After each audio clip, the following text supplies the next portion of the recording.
As the Buccaneers are being introduced from Tampa Stadium. Incredible. Buccaneers, go Bucs! And I've never heard a damn like this. Well, you're from Florida, but this whole area's been turned on by a football team, and it's really a great thing. I've never seen people collectively this down one. What's going on, ladies and gentlemen? Welcome to the first ever episode of the new and improved Cannon Fire podcast. Here on YouTube and iTunes, I am your host, Rhett, joined alongside my favorite co-host, Mr. Evan.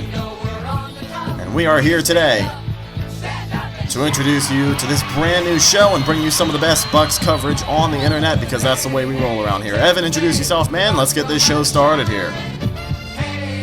How is everybody doing tonight? It's Evan, a.k.a. Most of you will probably know me as Bucs Football, the #1 Buccaneers fan page on Instagram. Follow the page, at Bucs Football.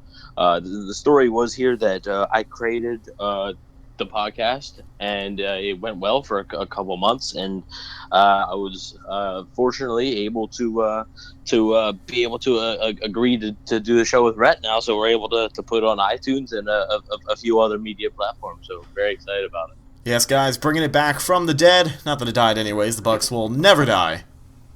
That was cheesy. Anyways, let's get started on a brand new, great show here today, guys. Thank you so much for joining us. Remember to subscribe if you are on iTunes and YouTube.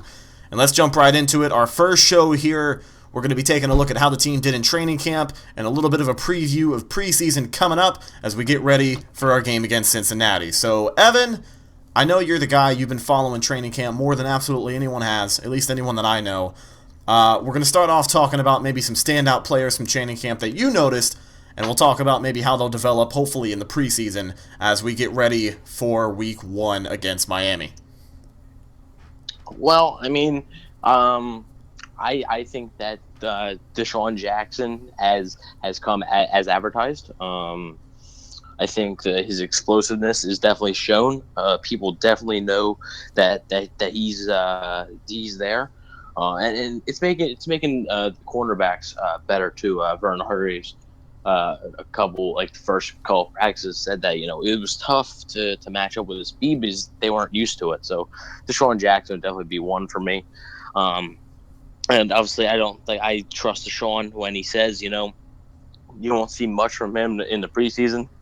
He's a veteran. He's a professional. He knows he's going to make even though some fans may not like it, he's going to make the business decision and not go as hard as in the preseason. And honestly, the Bucs don't need him to go hard in the preseason. Dirk Cutter does not want him to be going hard for 3 games or 4 games and then just fall flat in the regular season. Dirk Cutter doesn't care if they go 0-4 and lose 56-0 in the preseason every game.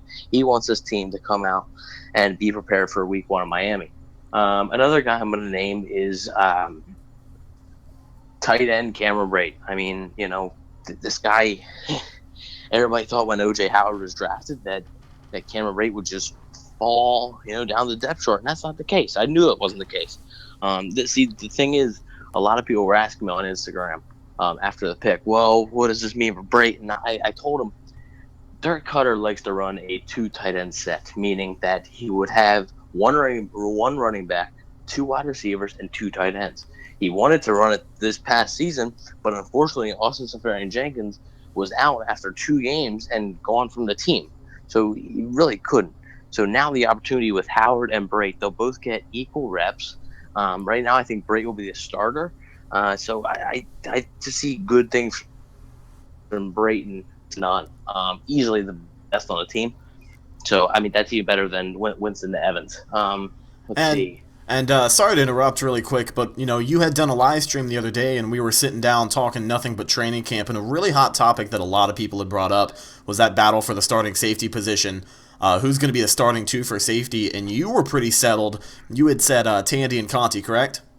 Yeah, I said Chris Conti and Keith Tandy. I think those two are going to be the starters, unless although J.J. Wilcox has looked impressive. He could start some point during the year. I don't see Justin Evans starting at all this year. He's going to get on the field, but I just don't see him being a starter at all this year. And that's not what the Bucs need from him right now.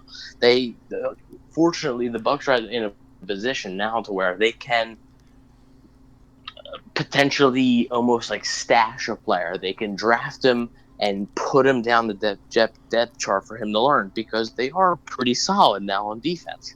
They don't need a player to come in and make an impact like they did 2-3 years ago with Mike Evans, Jameis Winston, etc. Now they just need a guy like it's almost similar to what they did with Rondé Barber. Rondé Barber did not play very much his first year or so. Maybe even his second year, he didn't play that much. But when he did, he was ready for his moment, and he seized it. So the Buccaneers are hoping that it's the same thing with Justin Evans. But as of now, Keith Haney and Chris Conti are your two starting safeties. And you're looking at Justin Evans, from a younger point of view, and kind of like they did with Rondé Barber, you had said their first year, they have got, believe it or not, they got a good amount of experience to look up to with Keith Tandy, been on the Bucs for a number of years. Chris Conti, who seems to be improving over training camp regardless, he's been there before. And you look at J.J. Wilcox, the brand new sign over the past offseason, coming from Dallas. How do you think he's going to fit into this whole situation with the safeties here? You think he'll get a lot of play time this year? JJ, I think that he is. It all really depends. I think it's going to be a big factor once they put the pads on and the real pads and play a football game like they're going to do Friday in Cincinnati for the first time. I think that they like JJ. I know they like him, but the reason I say it's going to be the biggest factor when they actually play the game is Wilcox is known for his hitting. And the Bucs have not really been hitting that much in practice, and we'll see where Wilcox lands. If he's been showing that ball hawking ability early on in training camp. So if he keeps that up in training camp and in the preseason, he very well could take Keith Tandy or Chris Conti's spot. However, I want to touch on the one thing I said about hitting. What I'm interested to see, and I'm going to touch on this a little bit more later when we go into preseason. I want to see how this team tackles. This team has not been tackling in training camp. You're talking one-on-one open field tackling, right? Yeah. I'm just talking about how can this team, with Jeremy Hill or somebody goes to the outside, and Levante David has a chance at him. Is his tackling where it needs to be right now? Right. And there may be a few rusts, they may miss a few tackles here and there, but they're not tackling. That's something I don't get. And that's been a hole in our defense for a number of years. And our defense has looked great. Our defense has had numbers. They've put up numbers. But every single year, there's always one or two plays, maybe a game, where it'll just be wide open tackling one-on-one and someone's there and doesn't get the job done. We've seen that for a number of years. So I'm there with you. It'd be kind of cool to see if they are working on that and how it would progress, especially when it comes into a lot of new talent on the rushing board in the NFC South. You got AP on the Saints now. Christian McCaffrey coming out looking good for not New England. What am I talking about? Carolina. So we'll see how that goes. But I agree with you there. I'd like to see a little more tackling as well. Yeah, and I mean a guy like Justin Evans who needs practice tackling. That's what if he was a solid tackler, a pure tackler, he would have been a top 15, top 20 pick. But his tackling is so bad. It really is bad. And Dirk Cutter even said in a press conference, I believe last week, that they're eager to see Justin being able to really start to tackle and stuff, as they want to work on that with him. But I just don't see how you can improve tackling if you don't practice tackling. Right. How are you going to improve? It's with anything, any sport, or any sort of thing you do. How are you going to improve at something if you don't practice it? And hopefully it's something that we could also get a little more look on HBO's Hard Knocks. As you guys know, the show debuted a few days ago. Evan, I know you caught the episode. I have yet to watch it. We've got it on demand, but I just haven't checked it out yet. What did you think of Hard Knocks, the first episode, and what we've seen from that and the focus that they're going to take on this training camp and the rest of the season? Hard Knocks has been good. I really enjoyed the first episode. I'm not going to give away too much for you and the other listeners that maybe listened to this that haven't seen it yet and want to see it, but it was very enjoyable. They really highlighted Jameis Winston, highlighted Deshaun Jackson, did a pretty good piece on Jeremy McNichols, the rookie. Jeremy McNichols actually has some pretty interesting ties with Snoop Dogg, so they talk about that a little bit. And Riley Below or Bula, whatever his name is, I really don't know how to pronounce it. Sorry about that, Riley. Linebacker number 49 was an undrafted rookie from Michigan State, and they really highlighted him. And he was a character. He was a character on that first episode. So it's gonna be really interesting to see. And like I said, all I'm gonna say is the way they ended it, I think was perfect, and I can't wait for next week. When we go off the air tonight, when we finish up the podcast, I'll make sure that I watch that before I get to sleep. But we're talking about the cameras, we're talking about training camp right now, and it's almost like the elephant in the room right now when you talk about training camp. You can't help but talk about Noah Spence beaten up on rookie tackle Cole Gardner the other day at training camp. And I mean, if you watch the video, it's a pretty heated moment, and I understand it's Florida heat. It is 93, 94 degrees with a heat index that feels 107, 108 on a daily basis. It's hot as balls down here. And you take a look at these guys out here trying to get better, trying to focus on the upcoming season. Somebody screws up, tempers flare, that's fine. But you look at the way Noah Spence reacted. Do you think that this fight could have been escalated by the presence of the cameras and the Hard Knocks crew? Because I guarantee you they got some good shots of that. I honestly don't think so. I think it's just two guys that were going at it. One Cole Gardner is fighting for his job in the NFL, and Noah Spence is trying to prove that he has improved and that he does belong on this team. Don't worry, Noah Spence is safe to make the team, but he's hungry this year, and he really wants to do well. So, I mean, do I think I don't think Hard Knocks doesn't make up anything, of course. Oh, of course. They're not that I don't think Dirk Cutter would be too happy about that. I'm sure Dirk Cutter spoke with both Noah and Cole at the end of practice, and I'm sure everything's fine now. But like you said, temperature, hot practicing, especially if, let's say, Noah Spence or Cole Gardner were not having a particularly good day in practice. Maybe they got yelled at by their coaches, or maybe they just been off. Maybe they're tired, sick, whatever, and they're not in a good mood. Tempers are flaring, and things happen. I mean, it's just all about guys going after each other to make their dreams come true. And that's really, I looked at it from a pros and cons situation, as anyone does, I'm sure. But way back in the day, 2-3 months ago, when they announced that the Bucs were going to be on Hard Knocks, I remember a lot of people saying, this is good. It's good exposure for this young team, this team who's going to hopefully come in and win the division. But you got a lot of these younger guys, you don't want them showing out in front of the camera. And as soon as this happened, that's the first thing I thought of that people were going to go to. And it's not really an argument I've seen. I think you're more on the right end of things. It's hot. These guys are miserable out here. It's heat. We're just trying to get better. And hopefully looking to do that at training camp. Tempers flare. Things happen. Nobody was able to talk to Cutter about it. Hopefully he wasn't too upset. It's second week of training camp. Again, we touched on it before. The team's just trying to get better. Not much else to say about that. But let's hope it doesn't create anything too bad. Nah, it honestly shouldn't. It really shouldn't. I look at Noah Spence. I love Noah Spence as a player. He's got a little off-field issues, but it hasn't been an issue since he got in the NFL. So I think that's all behind him. But I think he'll be fine. I think Cole Gardner.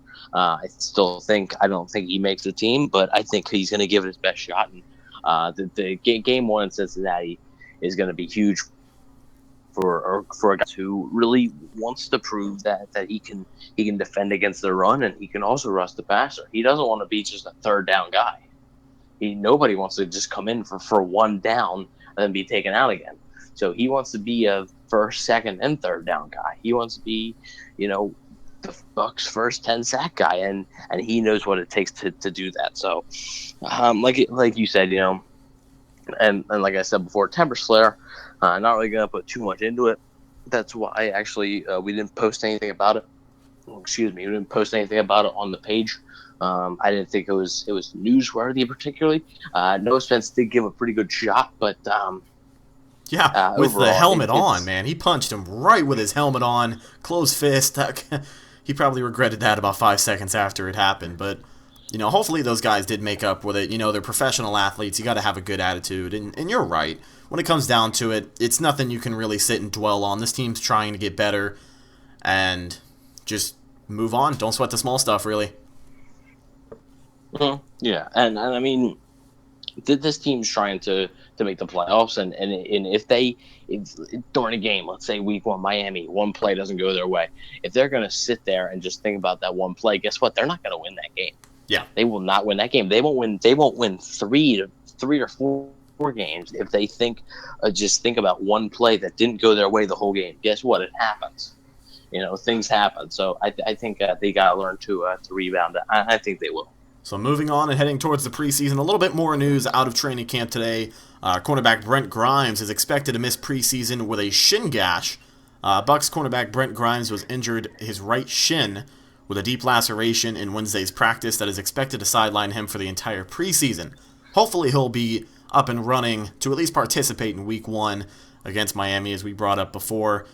But it's been quoted as a pretty nasty-looking cut to his right shin during Wednesday's practice, one that is expected to sideline him for many of the 4 preseason games. And Cutter made a statement, said, I think he got a spike. I think he'll be fine. Mm-hmm. So, Coach said he'll be fine. Yeah. Let's hope he's fine, but can't speak too soon on injuries, man. It's a scary topic. Yeah, and Brent will be fine. Brent really doesn't even need the preseason, but by now he's been around the rodeo long time. He's done it. He's done it way too many times. So he'll be ready for Miami. He got 4 weeks preseason, and then you also got an extra week, and then you play the game. So basically, he's got about 5 weeks to recover, and it should be fine. Just because it didn't get to his bone or anything, there is no broken bones or muscles or anything like that. It's just a pretty nasty cut. Just pretty nasty cut. He'll be back on his feet for sure. Coach knows best, doesn't he? Yeah. He'll be back for week 1. So talking about a little bit more news on the Bucs, at least regarding the Bucs, before we jump into our preseason analysis. Take a look here. The Buccaneers and the pirate ship in Raymond James are under fire from Josh Norman. And Josh Norman, as you guys may have heard, the NFL banned his trademark bow and arrow celebration. I forgot the reason. I didn't really read too much into the story. It's the same thing every year. But Norman isn't exactly happy about it. He came back. Let me find it here. He came back and he said, I don't understand it. I can't shoot a pretend bow and arrow, but when Tampa Bay fires off their cannon, that's fine. That's a hostile act. Whether you agree with Josh Norman or the league is an amusing debate to have. The Redskins come to Tampa for the final preseason game, and while Norman isn't likely to play at all, it'll be fun to see his reaction each time the hostile act takes place. Oh, that'll be great. I love watching the cannon highlights. There was one way back in the day. It was a Thursday night football game. Everyone's seen the video by now, I'm sure, but it's Cam Newton, and the Bucs got within the 20 and they fired the cannon, and Cam Newton didn't know what the hell was going on. Yeah. Steve Mariucci was scared out of his mind too. Good stuff, man. But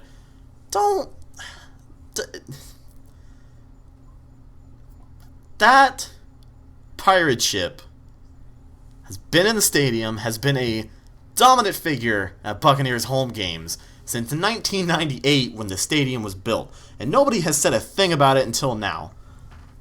If this escalates, which I don't think it does, they can pay Josh Norman an extra $5 million just to keep his mouth shut about it if they have to. But if this becomes an issue where they have to tone down the pirate ship or take out the cannons, I am going to be devastated in the football government, if you will. I don't see it. I don't see it happen. Just Josh Norman complaining about. It's literally just him being a crybaby that his celebration isn't going to be able to be used anymore, and he's just butthurt about it. So it's just something for him to say. I mean, I'm not going to spend too much time on it. I think it's pretty stupid. I think Josh Norman is a good player, but not the best person. So, I mean, we'll see where. I don't see it being any further than what he said, though. Yeah, I can't see it getting anywhere. Hopefully, But moving on, guys, that's enough Bucs news for now. We're going to take a look at the preseason. 4 preseason games for the Pewter Pirates coming up, and the first one going to be Friday. What is today's date? Today is Wednesday. Today is Wednesday the 9th. Friday, August 11th, the Buccaneers take on the Cincinnati Bengals in a preseason contest. First time the Bucs have been on the field this preseason. I'm going to throw it over to you, Evan, because I'm telling you, you're the guy with analytics and with scores, and you've been more accurate than I have in the past. So what have you got going on for this game? I'll spit some knowledge, and then we'll move on. Well, I mean, this game isn't going to be, about the wins or losses. I'm not really worried about the final score. I'm worried about keeping everybody healthy and worried about the production of some of the guys. Some of the guys that are going to be on the bubble to get to the 53-man roster. Dirk Cutter said that Jameis Winston and all of the starters will be playing a quarter in Cincinnati, unlike in the past where they played a drive or two. The starting offense and defense will be playing a whole quarter in Cincinnati, so expect to see some good action there. I believe the Texans and Panthers starters both played a quarter tonight, so I think that's going to be the norm come the preseason soon. I'm looking at. Well, I'm not gonna fans listen to this. Do not focus on the score. The score does not matter because the game does not count. Focus on who looks good, meaning the 5th wide receiver spot. Who's going to get it? It's a tight race. Josh Huff, Bernard Reedy, Freddie Martino. They've all had their days, but they've all had their bad days. Josh Huff's looked great a couple days, looked terrible the others. Freddie Martino looked great, terrible the others. Bernard Reedy has looked great, terrible the others. Bobo Wilson has looked great at times, not really as much as the Bucs would like, but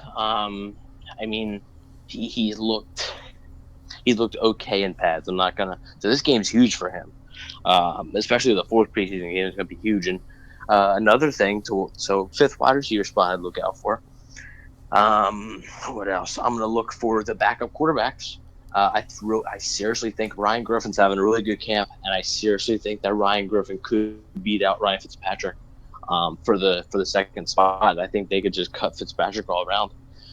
No, they shouldn't have signed Colin Kaepernick. Don't start me on that. Fitzpatrick was a better fit for the team. It's not rocket science here, guys. The Bucs have never run and will never run a read option offense. So don't start it. Colin Kaepernick is a solid quarterback, solid arm, accuracy's okay, but I just think Fitz fit the bill better, especially since he was a veteran. So I think that's something to watch. And the other thing I'm going to give you is, of course, the kicking battle. First time the Bucs will Roberto Aguayo and Nick Folk will be able to, I guess you could say, kick with somebody actually trying to block it. Players try to block it in practice, but they normally don't try their hardest trying to block it. This time there's going to be actually people and an actual stadium atmosphere trying to block it. And honestly, let's hope the offense can put some points on the board, because if they don't, well, the Bucs will never get a chance to look at the kicker. So I think it's going to come down to who's making their kicks, and we'll see. So it's going to be interesting to see, though.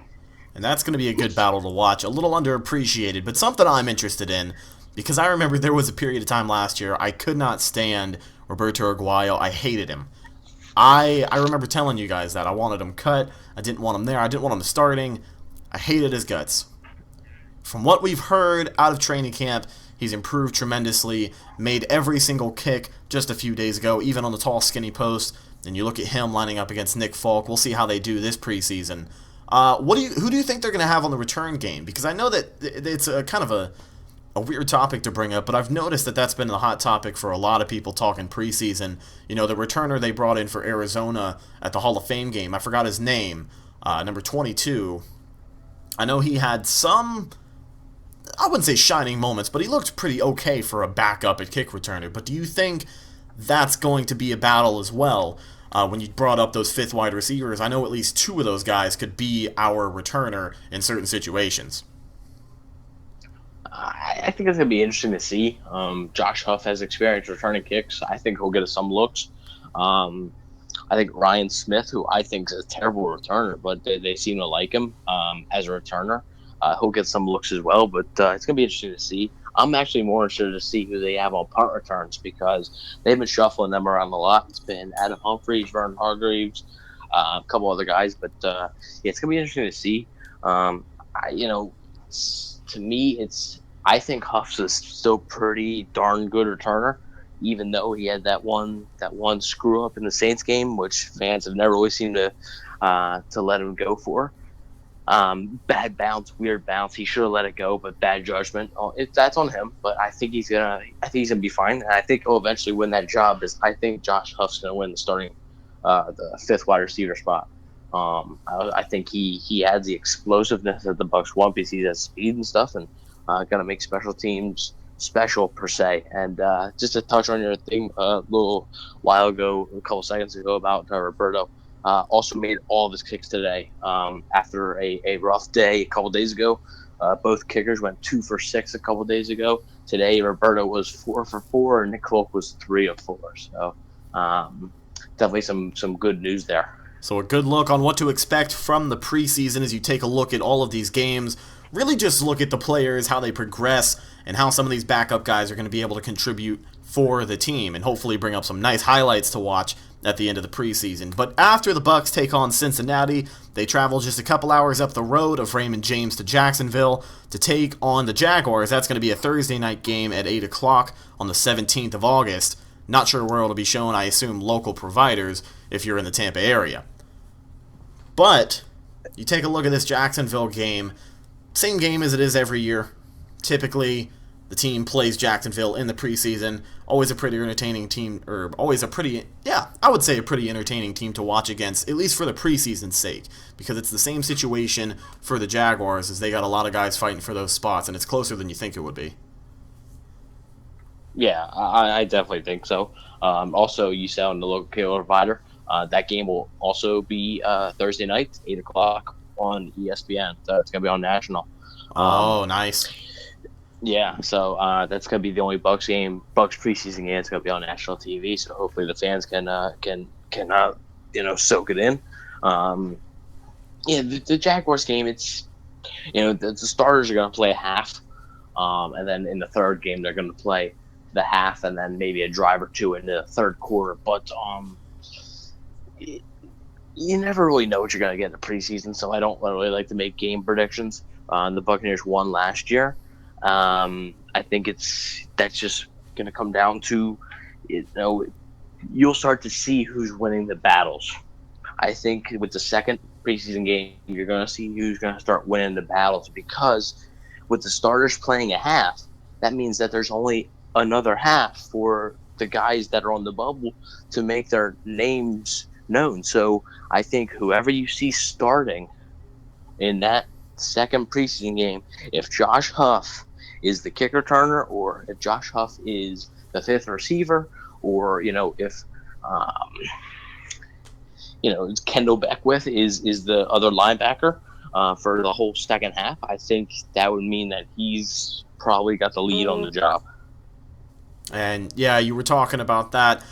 Pretty much further and further into the preseason games 2, 3, and 4, you're going to get a better idea of who your starters are going to be week 1 as they bring out all the starters to play, those first few drives, that first quarter, that half, whatever they're going to play. It'll give you a lot better of an idea, and similar things to look out for against Jacksonville. You're always going to want to look at the battles, because that's more than a 1-week battle, especially for that fifth wide receiver spot and a lot of the returner spots, the kicker spot. It'll be fun to see, and as before, it'll be fun to watch the team develop, and hopefully, I like to see the backup guys get a groove for each other. I like seeing the backup quarterback connect with the backup wide receiver, because it just gives you a little bit of faith.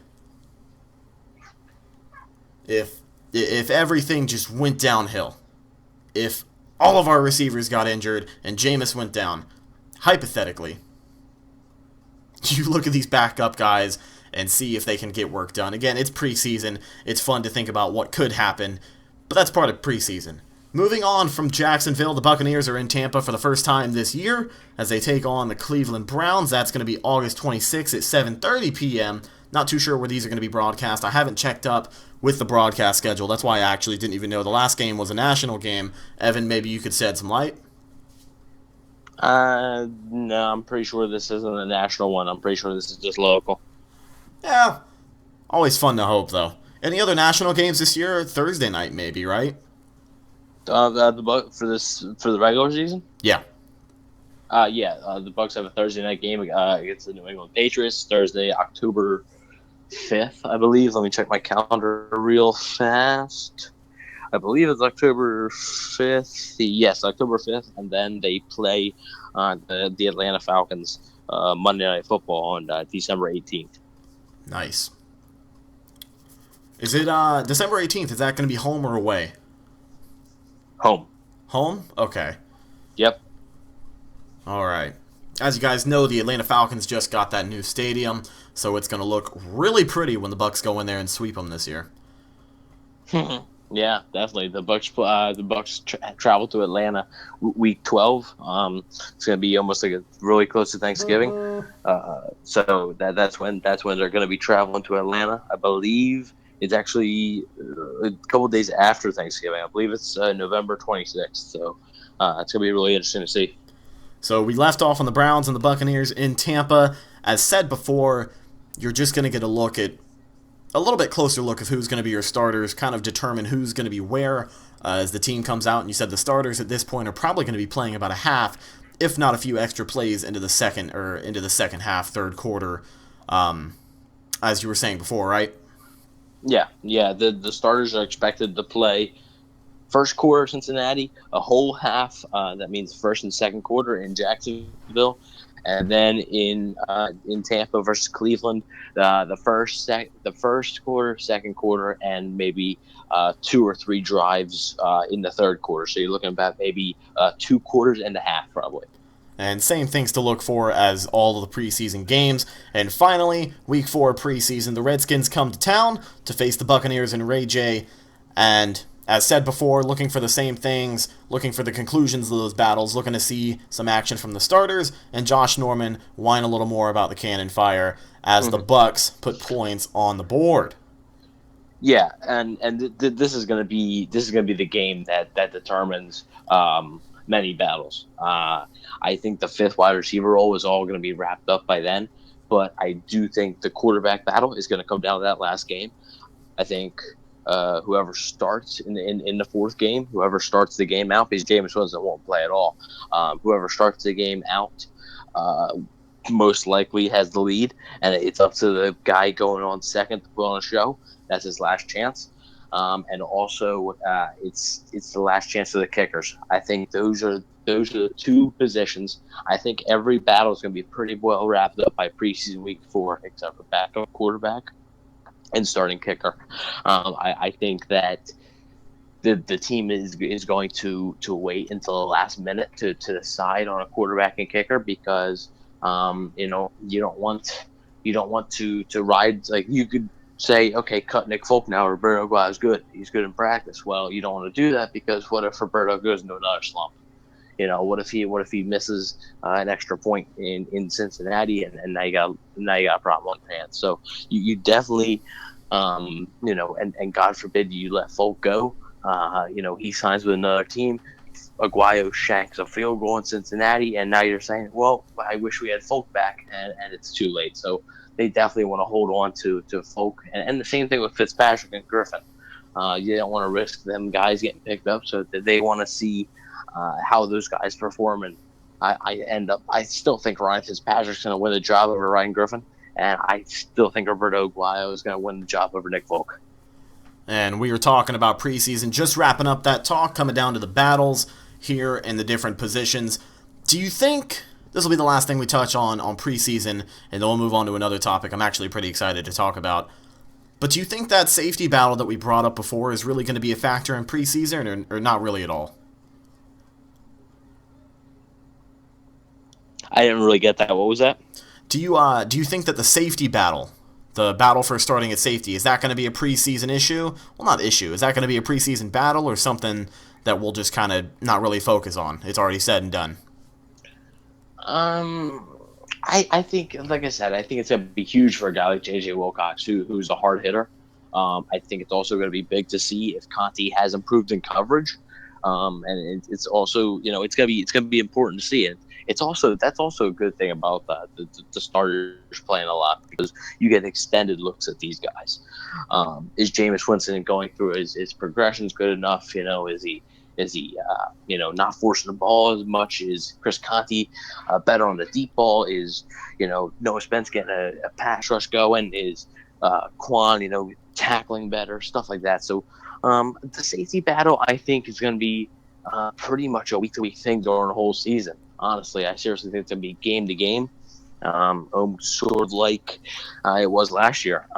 They unfortunately, Bradley McDougald and Chris Conti were two starting safeties, and unfortunately, Chris got hurt, which led to Keith Tandy coming in. But it wasn't really a revolving door. I'm not going to call it that, but what I am going to call it is like opportunity arose and they changed the safeties. Chris Conti was able to be back week 17, and they started Keith Tandy instead. So I think it's going to be, if Keith Tandy starts blowing coverages week 1 in Miami, I think J.J. Wilcox could come in. That's what I think it's going to do. I don't really think they want Justin Evans in right now. I really don't. But the other thing that I just remember talking about safeties, I'm just going to touch on it real quick. Nickel cornerback. Nickel cornerback is going to be a spot where it's going to come down to the wire, fourth preseason game probably. Javian Elliott, Robert McClain, or Bobby Mack, as their cutter like to call. Jude Ajabarima, who actually just suffered an injury today. It's not really good for him with this battle. And Ryan Smith are all going to be battling for it. I end up thinking that Javian Elliott is going to end up getting a job. I think that they're going to keep Ryan Smith, keep Robert McClain, and I think they're going to end up putting Jude either on the practice squad or cutting him all around. All right. Wise words from, we'll call you the analyst, our co-host Evan here, as we move on in the very first episode of the new and improved Cannon Fire podcast. Make sure to subscribe on iTunes and YouTube as well. And thank you guys for listening. But we're moving on from preseason, taking a look at regular season. We're not going to break down game by game yet. We'll do that in the next episode, as you said, or at least a little bit closer to the regular season. But something fun to talk about every year, and we'll bring it up a little bit more after this topic. Fantasy football. Who do you think offensively are going to be some fantasy standouts for the Bucs this year? I'm not talking game-saving, game winners, nothing like that, but I'm just talking fantasy straight points. Who do you think is going to stand out on that offensive roster this year? I think you have to look at Jameis Winston. I think Mike Evans' fantasy numbers are going to dip a little bit, even though if Mike Evans was on the board and guys like Julio Jones, Antonio Brown, and all the running backs were off the board, I'd still take him. I think all the weapons, his numbers, his fantasy numbers just going to go down a bit. But, of course, I think the guy that's going to benefit from all these weapons is Jameis Winston. And I think he's probably the best bet for your team. I wouldn't take him in the first 6-7 rounds. I think he'll be available in rounds 8-12, whatever it is. So I'm confident about that. I think Jameis Winston would be a very smart pick. Also, a guy that I think you can steal is Cameron Brate. Not many people are taking him. I'm in a couple of leagues with non-Bucs fans, and I was able to steal Brate with my last pick and still get some solid guys. So I think Cameron Brate is very, very underrated in fantasy, and he's gonna have a good year. And I was gonna bring that up too. Cam Brate, I'm gonna make sure he's on my roster this year, man. Last year, putting up 8 touchdowns for the Tampa Bay Buccaneers as a tight end. Regardless, he's got a lot of receptions. He put up, I think, damn near 700 yards last year, averaging for, let me pull this up here. Cam Brate, 57 receptions for 660 yards, averaging 11.6 yards and 8 touchdowns. He's pretty solid at tight end, and he's a sleeper, and I'm going to make sure he's on my roster. But we're talking about offensive fantasy stats. Not if I have anything to say about it, bud. And, guys, that was going to be our next topic. Evan, we're just going to lay it all out there, make some announcements for the show before we wrap things up. The fantasy draft, the Cannon Fire fantasy draft, is going to be coming up here in a few weeks. Evan, give us a little more details on that. Yeah, it's basically a fantasy league that I run every year. Spots are already filled. It's going to be very fun. I did it last year. Rhett was in it. A couple other of Bucks fans are in it that I'm good friends with. And also this year we have King Jameis from Instagram, who many of you may know. We also have King Quan 58 from Instagram, who Oh, many of you may man. know.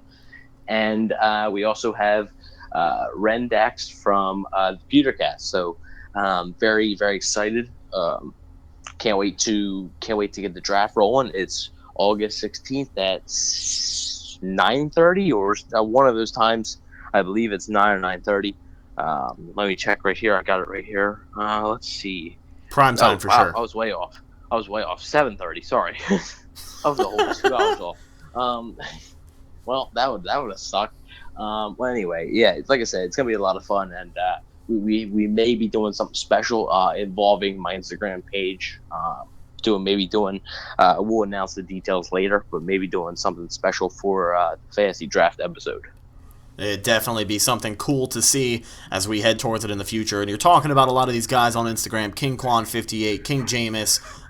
Even we had brought him up before, NFC South Rivals. That's another big page for the NFC South. Looking to get a lot more guests on the show this season as we did last season under a new format, looking straight Bucks. We got a lot of hardcore Bucks fans all over social media, so it'd be really cool to get some guests on the show, and hopefully something you guys can look forward to in the weeks coming. We're looking to do a lot with this show this year. Definitely. Oh yeah, definitely. We've been in talks with a lot of good guests so far. I've received some people that have been interested in coming on and agreed that they would come on. It's just all about finding a good time and stuff. So be sure to look out. We're definitely having a fun year with a lot of fun, and a lot of interesting guests. So it's gonna be a fun year for sure. Definitely going to be a fun year, guys. And one last thing I wanted to touch on before we shut down the show.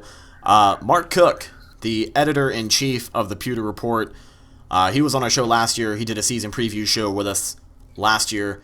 Hopefully we can get him on this year. The guy is very smart. The guy's got a lot of insight. I mean, he's the editor-in-chief, for God's sakes. He knows what he's talking about. But just some stuff for you guys to look forward to. Also new this year, we are on iTunes. But that's pretty much it. Just wanted to give you guys a run around on the show, tell you what's going to be going on. And Evan, unless we have any other topics, man, I think this might do it for the first episode. I don't really have much else to say, But, like I said, it's gonna be interesting, guys, to see how the team performs in Cincinnati on Friday. Like I said, do not take the final score.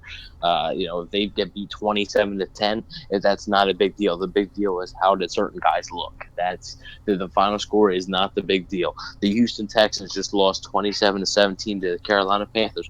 The Texans could care less that they lost. The Panthers could care less that they won. The final score doesn't matter in a game that does not count. So, nobody's going to get fired over this, except obviously some players. But no coach, no GM is going to get fired over going 0-4 in the preseason. The 0-16 Lions went 4-0 in the preseason. So you never know what's going to happen. But my preseason prediction is the same for every team. I think every team is going to go 2-2. 2-2. Solid record for everyone all around the league, man. Better safe than sorry, I guess. Yeah, definitely. I think that I think the Bucs are gonna probably lose the first game, beat Jacksonville, beat Cleveland, lose to Washington. All right, plenty of action to look out for this coming preseason as we get closer to Week 1 against Miami. Good looking preseason, way to get us excited for football once again. And ladies and gentlemen, thank you for hanging out, and thank you for listening to us here on the new and improved Cannon Fire podcast. Remember to subscribe on iTunes and YouTube as well. And if there's nothing left to say, ladies and gentlemen, thank you for watching. We'll catch you next time, and go Bucs.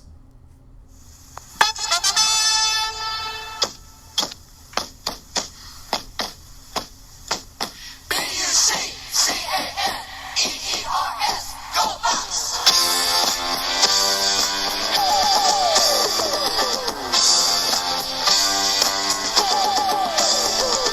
Hey, Tampa Bay, the Bucs know how to shine. Hey, Tampa Bay, the Bucs know how to shine.